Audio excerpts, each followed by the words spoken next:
Па можете да видите, прво, не треба да сме биле во заблуда, туку е смешно дека сме верувале, некогаш и помислиле, кој има право на вето.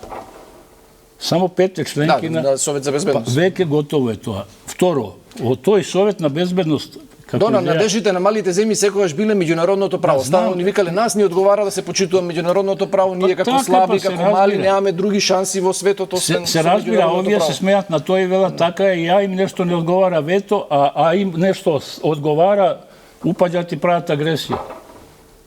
Отвараат војна.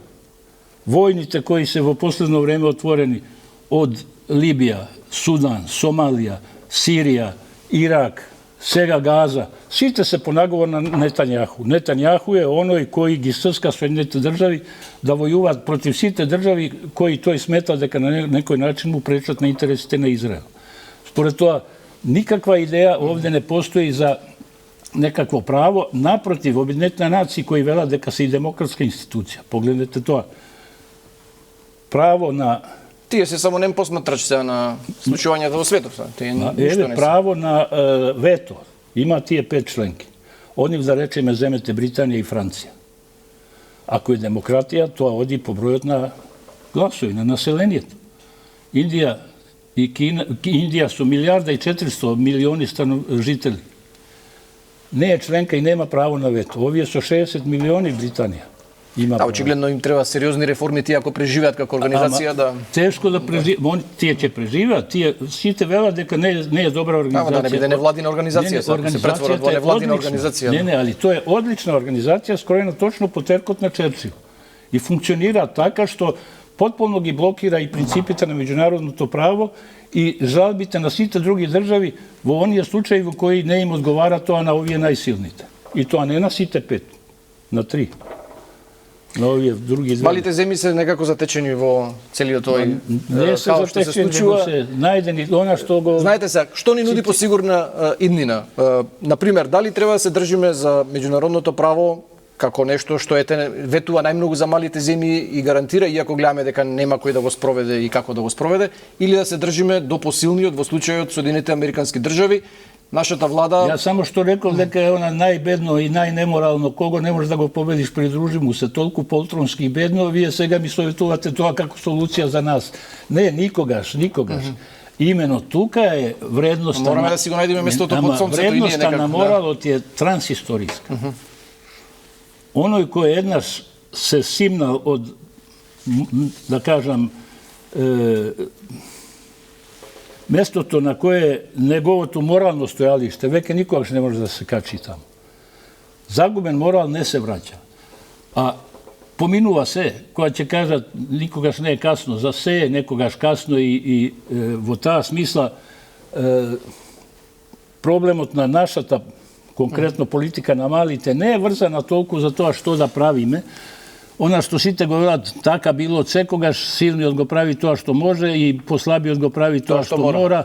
Меѓутоа тоа е од Тукидид, од вториот том, од Пелопонеските војни, каде што тука атињаните ги принудиле овие другите на еден остров и да се покорат под услови кои на овие не им одговарали, не биле вообичаени. И тогаш кажале атињаните, тоа е така. Посилниот го прави она што може, а послабиот го прави она што мора. Меѓутоа не мора, многу случаеви има, не премногу, али има доволно и тие се незаборавни.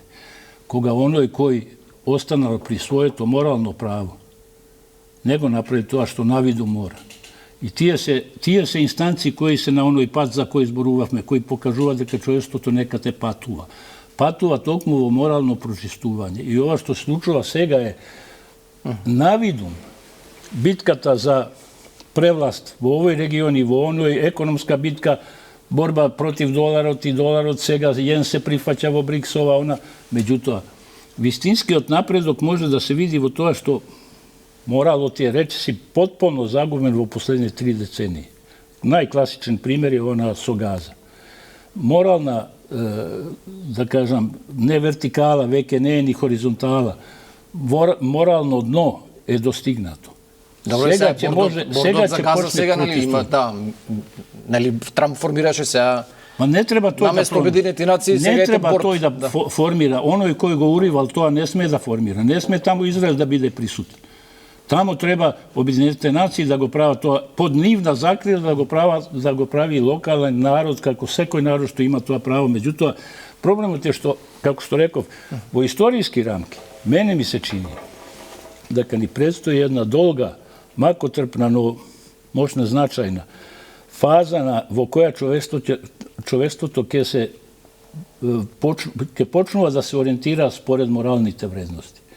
Бидејќи, знаете Вие сте оптимист, професоре. Па, само тоа има смисла, секако, и јас со тоа не само да се храбрам, туку мислам дека тоа навистина е така, бидејќи не може да се оди подолу од ова, затоа што дефиниција на психопат, тоа е реал политика.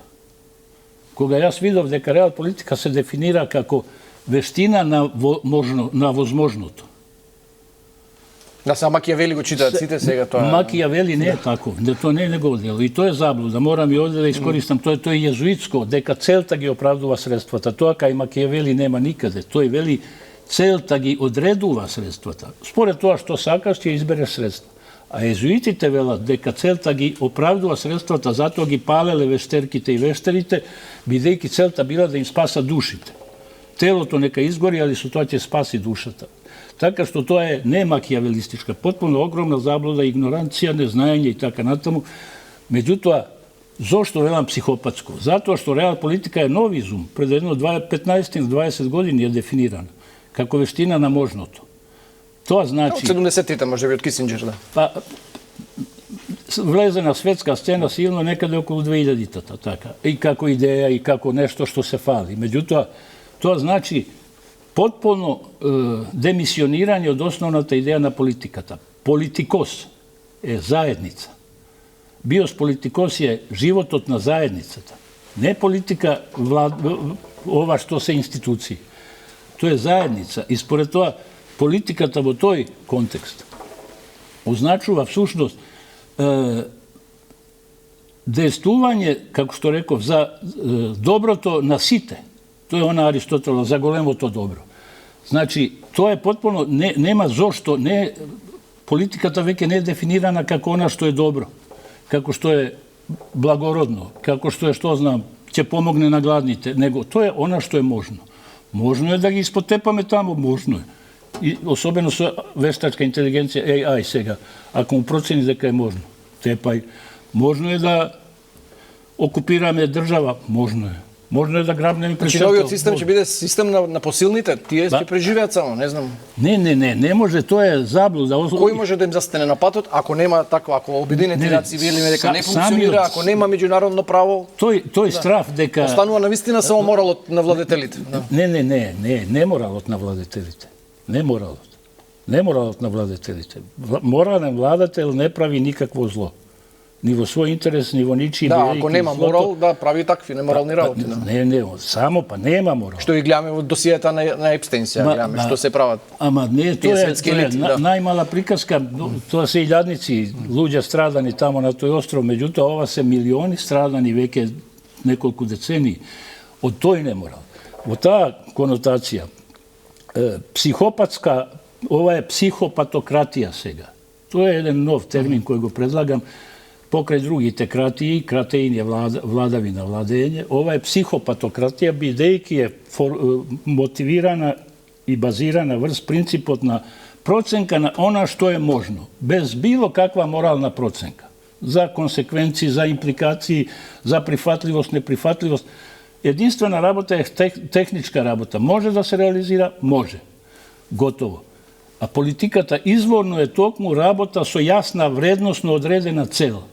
Јасна вредносно одредена. Добро, се обидуваат професори да му дадат некаква вредност. Трамп кога вели дека сака да го освои, да го завземе Гренланд, вели дека тоа го прави, дека на Америка и треба Гренланд поради националната безбедност. Тоа не е вредносно. Секој ќе се најде некаков аргумент. Тоа не е вредносно одредена цел. Толку затоа рековме, категорички императив потпуно зависи од околностите, не од актерите. Тоа е апсолутен. Тоа е просто прашање, има ли било која држава право да присвои туѓа територија, без оглед на претекстот, колку му е потребно и зашто му е потребно? Нема. Крај. А на тој ќе земе? Може да земе. Али тоа веќе не е категорија на право, туку на бесправност. Не е на морал, туку на Одговорот на Европа беше прилично не е на морал, не, видите, жесток и некако Трамп се повлече после ова. Дали може да биде ова пресвртница некоја? Ја, тоа зошто се повлече, тоа исто така само проценка. Тој кажа, I'm unstoppable. Ако дојдам тамо, не може да ме запре никој. Меѓутоа му сугерира секако дека тоа значи судир внатре НАТО. Да, и неговите сојузници внатре во НАТО беа против. Италија, Мелони. Неговите советници му сугерира нефермаун други. Сугерира дека НАТО членките се должни да ја бранат секоја држава членка. Ако е напад врз Данска, сите други држави се должни, или ќе падне целото НАТО, да ја бранат Данска, па макар и против Соединените држави. И тука беше проблемот што тој рече, добро, за сега ли ќе најде начин да го контролира, доволно изговор дека тука барат кинези нешто и руси. Само поминување за нафтата, ништо друго, немат они стратешки интерес, ниту имат можност да донесат своја армија таму. Како и да е, во тој контекст не е тоа морално, туку неморално. Било која одлука која е водена од личен интерес, нема врска со моралот. Да ви дадам пример сосема кратко. Добро. Ако многу сакам со вас долги разговори, Горан, али некако постојано ни поминува времето, има многу теми, да. За да разберат гледачите, идејата на моралот е неверојатно обврзувачка и неверојатно значајна. Ако стојат луѓето некаде покрај Вардар и наеднаш гледате некој дете паднало во Вардар. И потоа, после првиот шок, трча некој, скока во студен Вардар, надојден и го вади детето, го прашуваат онака забревтан и цел наводнат. Како се осмеа, што ве наведе да рипнете? Па гледав, кога видов дека е моје дете. Не можев да издржам. Го препознав мојот син, ова ми е синче. Тоа е гест многу убав, спасено е детето, али со моралот нема ни м од моралот, како што реков. Не е тоа, воопшто не е морално. Да не било негово детето, не било да влезе. Па не би скокнал. Да. Морално е за должноста на секој. Ако може, ако знае да плива, да скокне, а ако ти скокаш затоа што е твое дете, тоа е во ред, добро што си го спасил. Меѓутоа, не се фали дека е морал и немојте да грешите вие кои ве пишувате и расправате за тоа и така натаму. Мислам, тоа е Кантова теза, дека е морален. Тоа не е морален гест и не е ни неморален. Тоа е адиафора. Ни смрди, ни мириса. Не е морален. Не е неморален. Добро, тоа е добар гест. Ево, таа смисла, што и да направи некој од свој интерес. Овој рипна затоа да го спаси своето дете. Овој сака гранат за да заштити американските интереси. Нема врска со моралот. Тоа врска нема со моралот. Крај. Треба од принципот да сметаш дека е исправно да земеш туѓо. Можеш ли тоа да го сметаш? Имаш ли аргумент за тоа? Немаш. Значи, ова е неморален гест. Добро, ако се малите земји затечени, Европа е уште позатечена од овој развој на настаните. Тие се навикнати 80 години да бидат под чадорот на Америка и Америка да се грижи за нивната... Не Америка, Соединените држави. Бразил и Аргентина и Хондурас немат Соединените американски држави. Да, јас за да скратам само побрзо прашање, за да не ви одземам време. Прифаќаме, не. Прифаќаме нешто што не држи. Добро, да, прифаќаме нивна хегемоничка позиција без право. Дали може Европа да има своја геополитичка сила, позиција во светот без Соединетите американски држави? Може ли да изгради своја армија, своја економија, на некаков начин да стане моćна сила, некоја, не знам, ако не е федерација, конфедерација држава, туку да, не знам, на некаков начин оваа Европска унија што ја знаеме, да се осамостои, да не мора да зависи толку од САД? Моја проценка е дека тоа е еден голем, така да кажам, медиумски спин од некои центри на политичка, да кажам, глобална политика, дека Европа не може без Соединетите американски држави. Јас мислам дека Соединетите американски држави во овие последни 30 години беа повеќе пречка отколку помошник на Европа. Јас мислам дека Европа многу подобро би се развила, и тоа пак да се исправам себе си, не Европа, туку Европска унија. И ние, тоа е организација, и ние сме Европа, и тоа терминолошки многу пред тие делови од Европа. Како и да е. Значи, Европската унија има капацитети и би се развила многу посилно, без влијанието на Соединетите држави, кое е хегемонистичко, кое сега испоставува сметки за НАТО, ние ве плаќаме, ние цело време носиме главен терет. Од тоа имате многу поголема корист. Тоа е како што европските колонијални сили се фалат се уште некогашни, дека вложуваат 5 милиарди во Африка, ама земат 500 милиарди годишно од Африка. Тој инвестира во НАТО, ама користа од НАТО му е неспоредливо поголема од она што плати тој.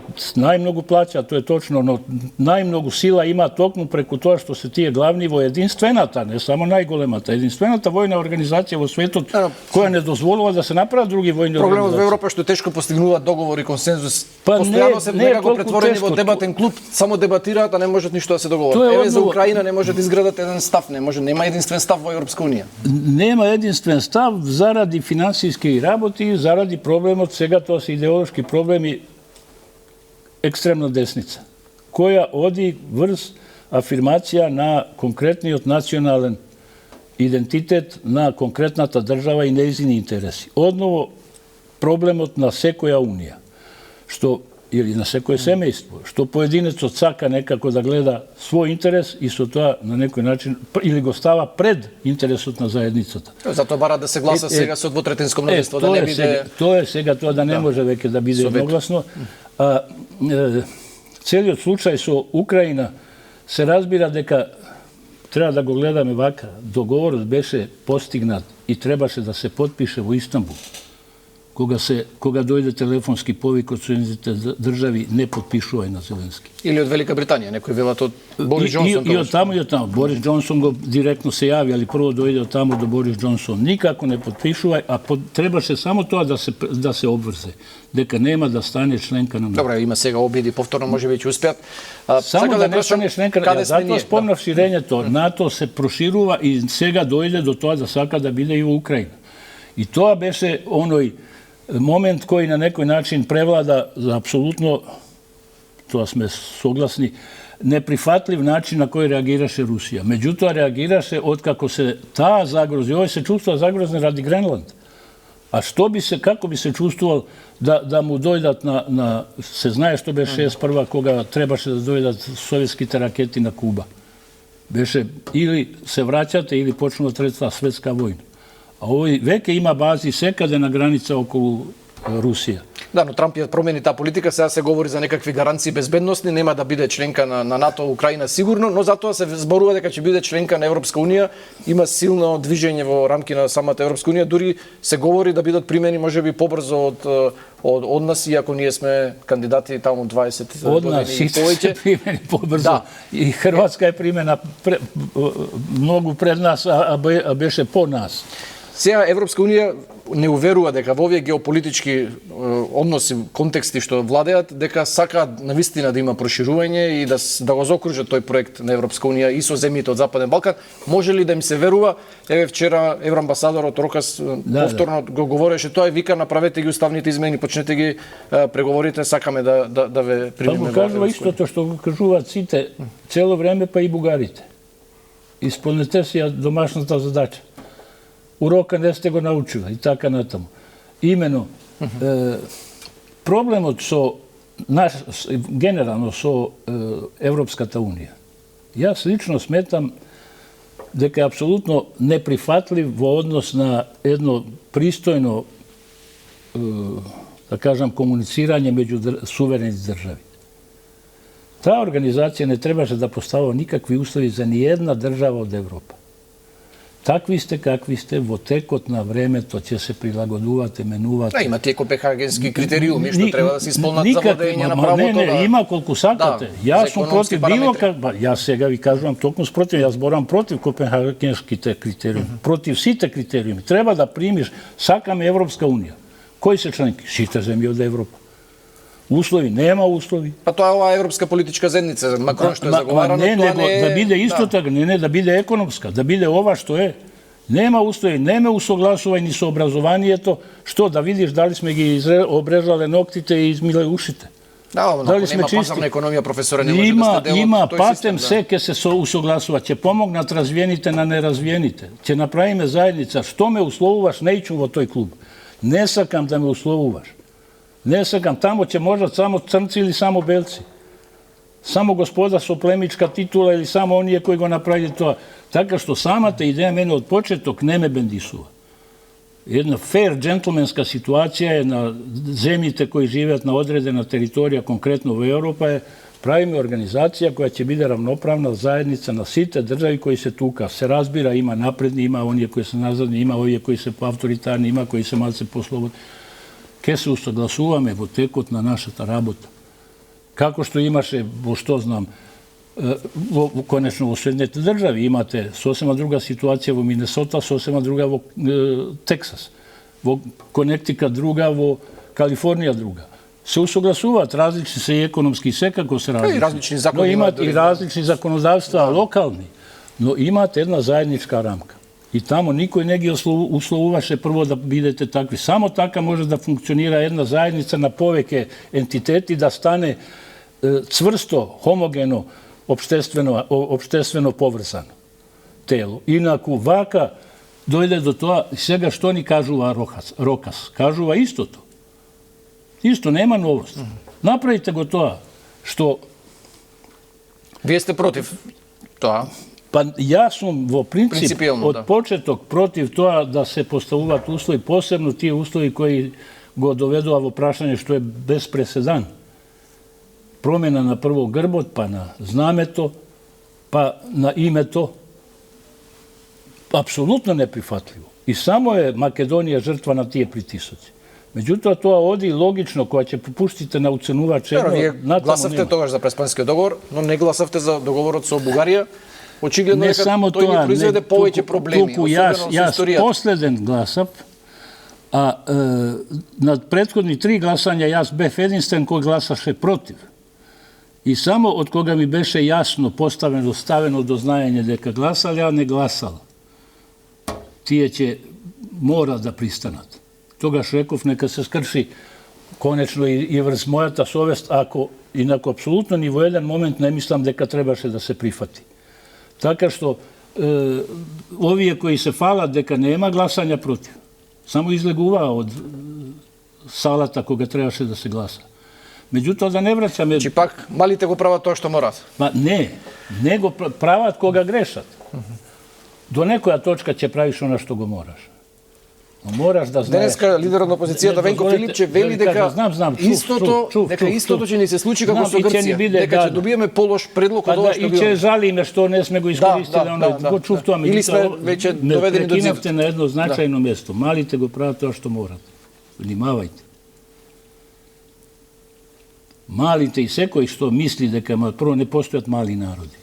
Не постои ни мал човек. Ни еден човек не е помал од ни еден друг човек. Дури да е неписмен во однос на генија. Она што е човечкото е немерлива импондерабилија. Не може да биде поголем и помал човек никој од никого. И не постојат мали народи кои се доведени во ситуација, посла во одредна ситуација се разбира дека разумно е да направиш компромиси до една точка. Но секој народ, како и секој човек, мора да има точка од која нема да отстапи без оглед на се, бидејќи... Дали сме ние таму, професоре, на таа точка? Па прашање дали сме таму. Тоа нека се процени, нека секој за себе процени, нека биде што знам. Мислам дека не сме дојдени до таа точка, но постои точка во која од Масада до Врандук, од било која луѓето кои нема веќе избори беа обколени до нашите во Илинденското остание. Имаше ситуации во кои обколен Сардисан нема што, се бориш до последен. Не мора да се прифати и не смее да се прифати се. Не мора да направиш ништо, правиш, дури мали прави само она што проценува дека е сепак помало зло од одбивањето, но прифаќањето на она крајното, во кое тој себе се негира, апсолутно е точка која треба да биде непремостива и за најјакиот. Тоа не. Според тоа, Тукидидов цитатот таму е поврзан со една конкретна политичка ситуација, со едно островче, али е значајна за сите, но големите прво не смеат да го прават она што можат. Очигледно Европска унија и дозволи на Бугарија и претходно на Грција. Тука е главниот проблем, што не е проблем што слабите го прават она што го морат. Моралниот проблем на ова ситуација е што никој не го проблематизира дека појакиот го прави она што може или сака. Не сме. особено појаки од негова обврска е да го прави она што е оправдано, потребно, хумано, човечко и така натаму. Ако тој прави она што може, а слаб насилниците се. И во секојдневниот живот тоа се насилниците, да. Не, тоа не е така никаде. Основно училиште, да, посилните. Но не е така. Човечкото општество не е градено на тој принцип, тоа дека големата риба јаде малата, колку е тоа неточно се гледа по тоа што океанот е препон со планктони, со најмалите. Има место за сите. Па не да има, него секако, само тогаш има, ако се дозволи на сите. Исто така, дека, што знам, тираните може да го уништат народот, таа приказка смешна, дека тирански режими го уништуват народот. Па ниеден тиран не е толку глуп да го уништи народот. Со кого ќе владее? Со кого ќе владее? Ниеден народ не е навистина загрозен од ниеден тиран. Бидејќи работата е само оние кои му се спротивставуваат на волјата на овој и така натаму, тие се проблематични. Но ниеден тиран кој нив ќе ги ликвидира, на овие другите не презима ништо. Човек не убива сите овци и овчар. Дури, иако може тоа да го... Добро, да испрати порака и да се е страв. Професоре, дали може да се одговори прашањето? Што ризикуваме повеќе како држава? Ако чекаме, а не знаеме дали ќе дочекаме да се променат условите кои веќе ги имаме на маса, или ако прифатиме тоа што го имаме сега, ги внесеме бугарите во уставот. Може ли да се одговори ова прашање? Па, мислам дека е отидено до некаде, али не до крај. Мислам дека може уште 2-3 години да се иде на карта неприфаќање, бидејќи многу сериозно не прифаќаме, многу експлиците рековме дека нема да прифатиме под никаква уцена, што е во ред како став. Уцена смени го уставот, па ќе те примиме, не. Кажано експлиците не. Сега, заради тоа што ни ставија по 100 пат до знаење дека ако не го направите нема да ве примиме, сега да кажеме не. Мислам дека имаме време уште 2-3 години да идеме на оваа идеја, апсолутно на никој, како што нема интерес на ниеден тиран да го уништи својот народ, не им е во интерес ни да ја уништат Македонија. Ни како народ, ни како држава, ни како ситуација. Се уште е тоа нешто во тие нивни регионални политики, нешто затоа реков квази аналитичари. Имаат информации кои нудат, но што тие навистина намислиле, не знаеме. Да не прекинуваме прерано со еден, така да кажам, потез кој е предефанзивен, да не кажам попуштање, него се уште да се држи цврсто.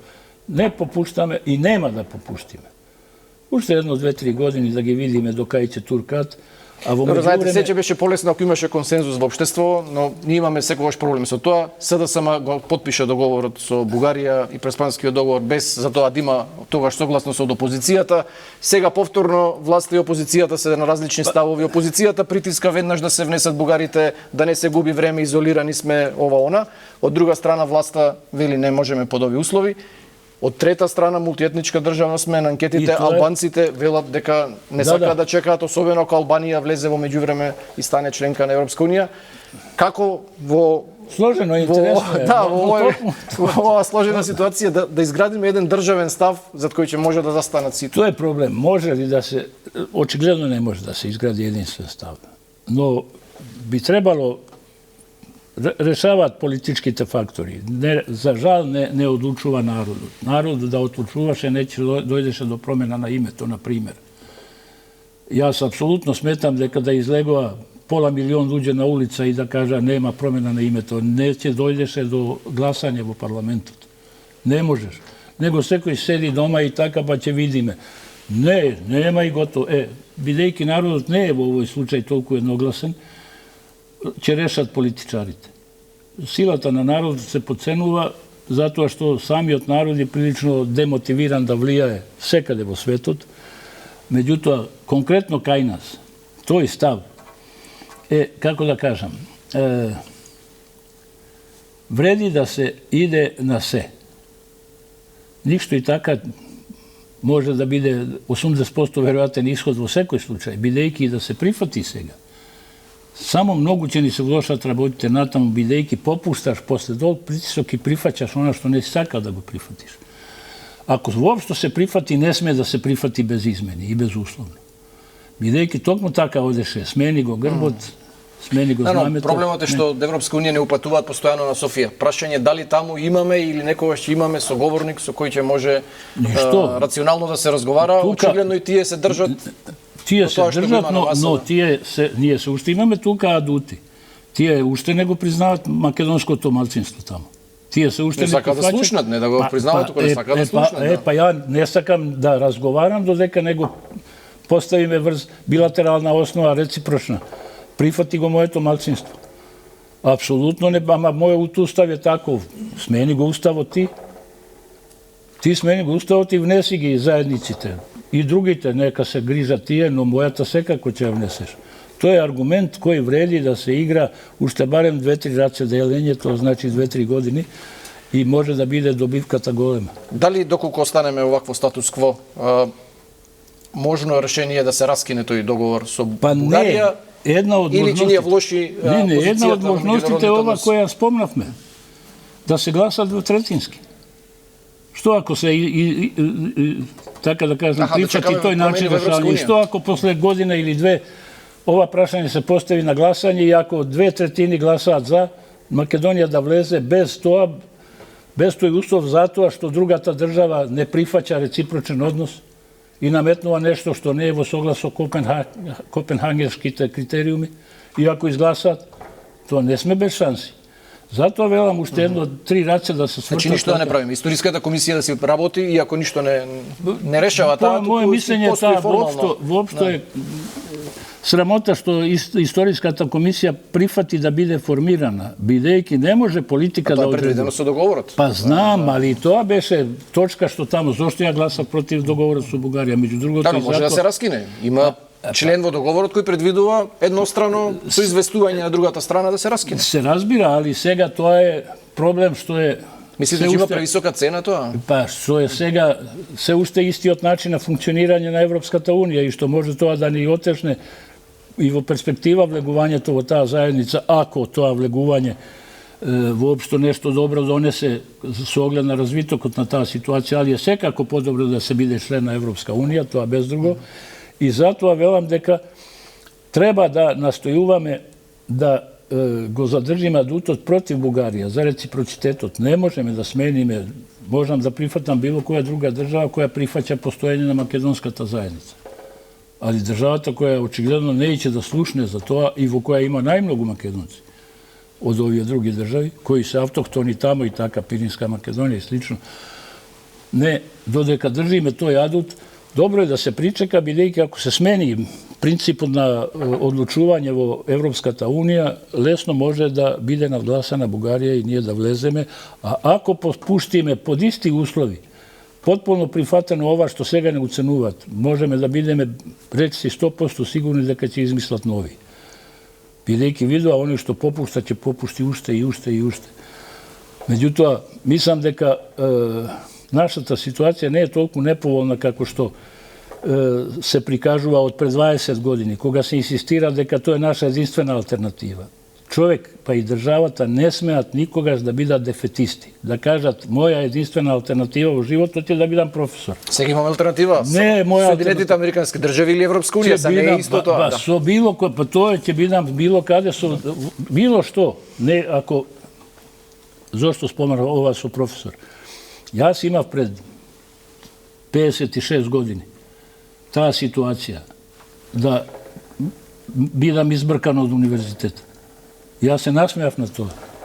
Реков ја, ако треба да сметам дека можам да живеам само ако сум на факултет професор, па ја треба да се отепам. Па што ќе бидеш?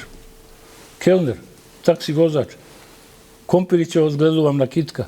Што е толку смешно кога е човек млад, пон сила? Во таа смисла државата, па никогаш таа е вечно млада, бидејќи има постојано нови подмладоци. Никогаш не сме да дозволи тој дефетистички став, да ја уценува некој да каже и немаш друго чаре. Имам секогаш друго чаре и тука треба да резонираме и ние и опозицијата и етничките заедници да сватиме дека ние секогаш имаме нека замислат као луѓе. Секој секогаш има едно чаре кое е само негово. И не може никој да го натера, немаш друго чаре. Имам. Држава има секогаш друго чаре. Еве, ни кажа дека Македонија нема друга алтернатива, тој веќе 26 години. По 26 години има друга алтернатива. Постојано не сме членка, уште сме држава која напредува во многу аспекти и ќе напредува со Господ напред. Професори, благодарам за овој разговор. Се разбира, имаше уште многу теми, но времето беше толку. Се надевам дека ќе имаме прилика наскоро пак да се видиме.